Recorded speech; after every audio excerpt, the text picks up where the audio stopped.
What is behind those nicely painted walls? Buying a home is the biggest investment and big decision. It can cost in thousands of dollars. You should be aware of all the pitfalls. I have a real story. My client who I was trying to sell his home. Types of home first-time home buyer must avoid.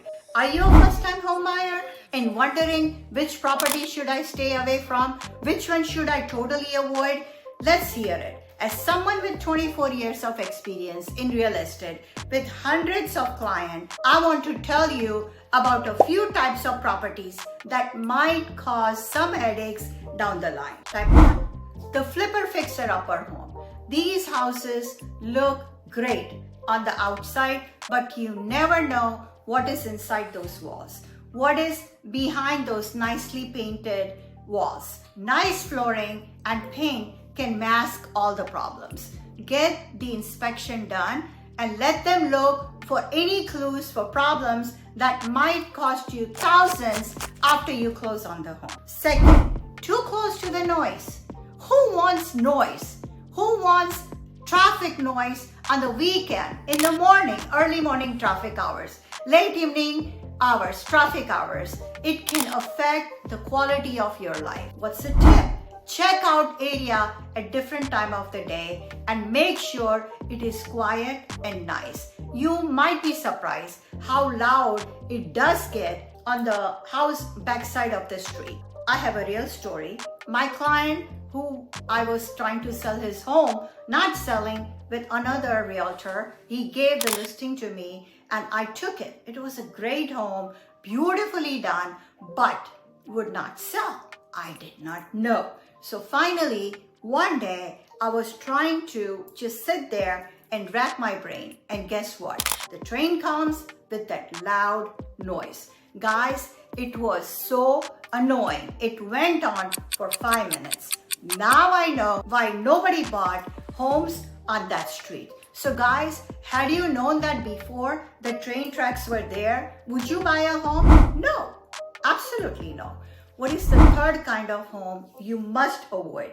Anything with foundation, structure issues. So what are these structure issues? How do you know without the inspector? Well, when you walk in, you see the cracked floors. You see the crack going up horizontal, the sagging ceiling. All those are signs or red flags for foundation to be checked. Sometimes it is a minor adjustment.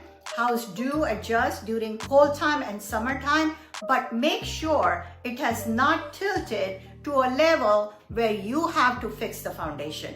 It can cost in thousands of dollars, and if you are applying for a loan, your property will be rejected. What is the fourth one? If you see electrical, plumbing, roof, any of such problems, make sure to run as far as you can unless seller is going to fix it.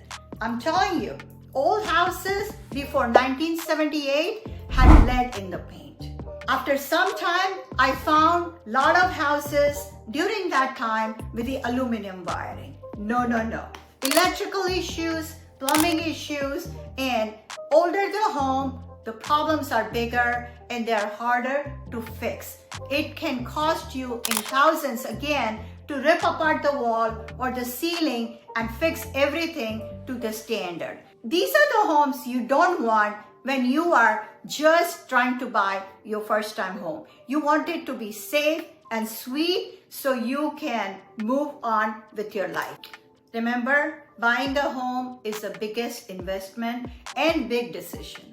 Being aware of these red flags, you can avoid potentially a lot of pitfalls. And being aware of it will help you make the right choice, because at the end, the choice is yours. You pick the house, realtors can only show you, but decision is always yours, as we are told as realtor to always look for buyer's interest more than ours. If buyers like the house, which I absolutely did not like aesthetically, I am not going to voice my opinion because it is their choice. But if I see a functional issues, I will definitely share. But how many people are as serious? How many realtors are serious about looking at all these with you? So make sure, guys, you also know some, because you are buying a house and you should be aware of all the pitfalls. Hope you find this video helpful.